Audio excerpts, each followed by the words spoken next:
Alright, isa na namang INC ang ating tutulungan para malaman niya ang pagkaunawa sa kanyang problema. Pakinggan natin. Paano kaya yun?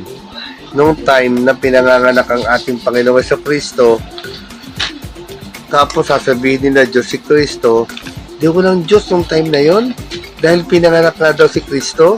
Sige po, mag-isip kayo. Okay, sige po, mag-isip tayo at tulungan natin itong kaibigan natin. Ang sabi niya, paano daw kaya yun na kung Diyos si Kristo, nung hindi pa pinapanganak si Kristo, di wala daw Diyos. Ayon sa kanyang limitadong pangunawa, ano? Okay, ganito lang po yan, kuya. Una sa lahat, ang Diyos na makapangyarihan ay walang limitasyon at walang imposible. Luke 1:37, for with God nothing shall be impossible. Pangalawa, si Kristo ay Diyos na nagkatawang tao. Ang ipinanganak sa Kanya ay ang katawang tao. Ang katawan na inihanda sa Kanya ayon sa Hebreo at sa Juan 1:14, yung salita na Diyos ay nagkatawang tao. Sa Pilipos 2:5-8, nakitulad sa tao. Ano po? Hindi kailanman at walang pagkakataon na wala ang pagka-Diyos ni Kristo Jesus. Yung pagkatao niya ang may simula at ang ipinanganak sa kanyang kadyusan ay umiiral na noon pa. Siya nga ang lumika sa iyo at sa ating lahat na nakikita mo ayon sa Juan 1:3.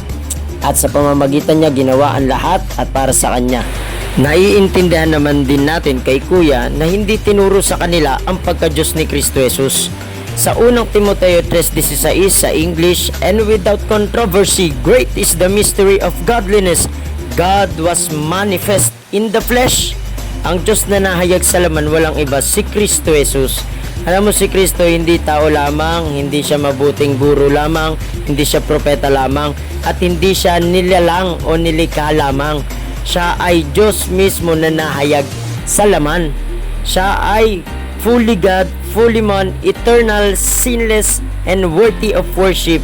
Sa Biblia, Jesus is called God. In John 1:1, in the beginning was the Word, and the Word was with God, and the Word was God. And that is the Lord Jesus Christ, yung nagkatawang tao. John 20:28, anong sabi ng disipulong si Tomas? And Thomas answered and said unto him, My Lord and my God. Titus 2:13, anong pagkakilala niya kay Jesus? Sabi ni Tito, the great God and our Savior, Jesus Christ. So, maaaring hindi lamang to alam ni Kuya. At ayon sa Hosea 4:6, my people perish for lack of knowledge. So, ito ang pagkakataon para ibahagi natin sa maiksing panahon, si Kristo Jesus sa kanyang pagka-Diyos ay noon pa umiiral na. Ang katawan tao lamang ang ipinanganak sa kanya, at sa pagka-Diyos ni Kristo siya ay eternal, omnipresent, omniscient, immutable, at ginawa ng Panginoong Kristo ang lahat. He is also a creator in Colossians 1:16, for by Him were all things created. He is a forgiver of sins and giver of eternal life. He is God.